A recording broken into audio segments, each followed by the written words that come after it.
अर्थव्यवस्था अध्याय 1 लघु उत्तरीय प्रश्न। क्वेश्चन है, उत्पादन से आप क्या समझते हैं? उत्तर, मनुष्य अपने आर्थिक प्रयास से प्रकृति द्वारा उपलब्ध किए गए पदार्थों के रूप, स्थान या अधिकार में परिवर्तन लाकर उन्हें अधिक उपयोगी बनाता है। उसे आर्थिक दृष्टि से उत्पादन कहते हैं। क्वेश्चन है, उत्पादन तथा उपभोग में क्या अंतर है? उत्तर, उत्पादन तथा उपभोग में निम्नलिखित अंतर है। उत्पादन का अर्थ उपयोगिता का सृजन करना है। उपभोग का अर्थ सृजित वस्तु का उपयोग करना है। इसमें नई वस्तु का निर्माण होता है।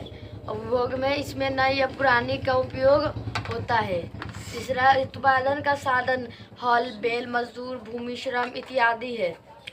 और उपभोग का साधन घर, मोटर गाड़ी, टीवी, पानी, भोजन, वस्त्र इत्यादि है। क्वेश्चन है, उत्पादन के विभिन्न साधन कौन कौन से हैं? उत्तर, उत्पादन के निम्नलिखित 5 साधन है। पहला भूमि, दूसरा श्रम, तीसरा पूंजी, चौथा व्यवस्था या संगठन, पांचवा उद्यम या साहस। क्वेश्चन है, फतेहपुर गांव के लोगों का मुख्य पेशा क्या है? उत्तर, फतेहपुर गांव के लोगों का मुख्य पेशा कृषि है। इसके अलावा पशुपालन, मुर्गी पालन, डेयरी, दुकानदारी इत्यादि है। क्वेश्चन है, भूमि तथा पूंजी में क्या अंतर है?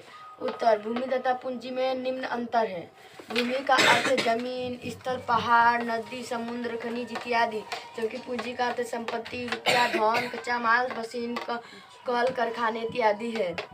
क्वेश्चन है, क्या संचित क्षेत्र को बढ़ाना महत्वपूर्ण है? क्यों?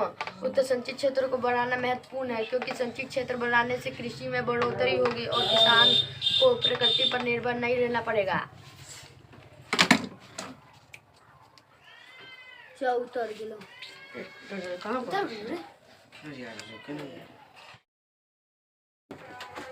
क्वेश्चन है, उत्पादन में पूंजी का क्या महत्व है?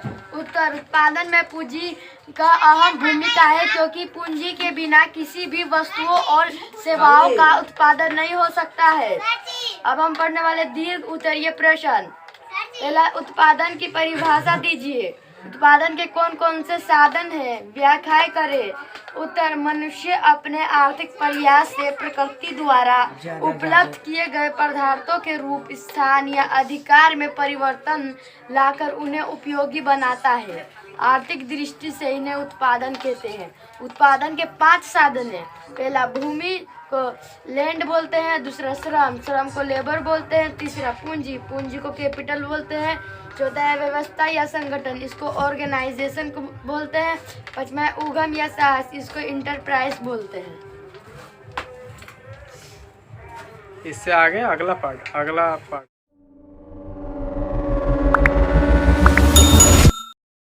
व्याख्या।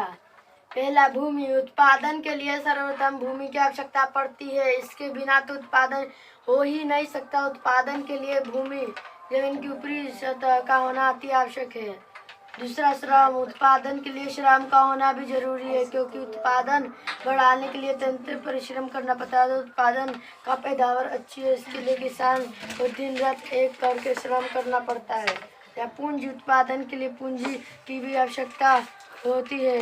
पूंजी के बिना कृषि के उत्पादन भी नहीं हो सकता क्योंकि खेती करने के लिए पूंजी की होना अति आवश्यक है।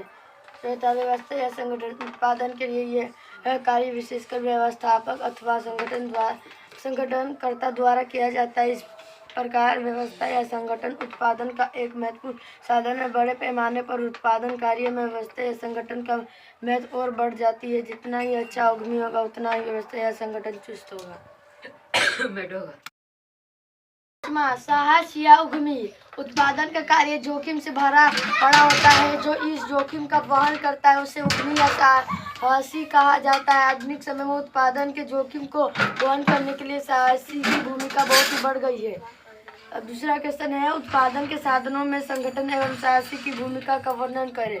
उत्पादन के लिए विभिन्न साधनों को एकत्रित कर उन्हें उत्पादन में लगाने की क्रिया को व्यवस्था या संगठन कहते हैं। जो व्यक्ति ये कार्य करता है उसे संगठनकर्ता कहते हैं। संगठनकर्ता का मुख्य उद्देश्य लाभ प्राप्त करना होता है, जो जोखिम से भरे उत्पादन को वहन करने के लिए साहसी की भूमिका बढ़ जाती है। यदि उत्पादन के फलस्वरूप साहसी को लगातार घाटा होता है, ऐसी व्यवस्था में साहसी का साहस टूट जाता है, तत्पश्चात उत्पादन की पूरी प्रक्रिया ठप हो जाती है।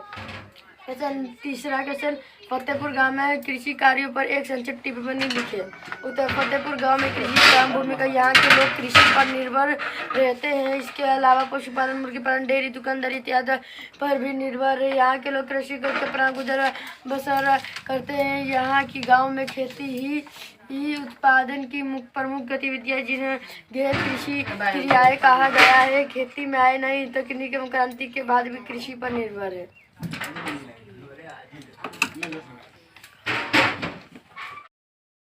क्वेश्चन है, मझोले एवं बड़े किसान कृषि से कैसे पूंजी प्राप्त करते हैं? वह छोटे किसानों से कैसे भिन्न है?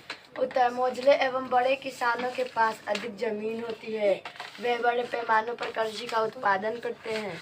वे पूंजी भी अधिक खर्च करते हैं, उससे अधिक उपज भी होती है, जिससे अधिक पूंजी प्राप्त होती है।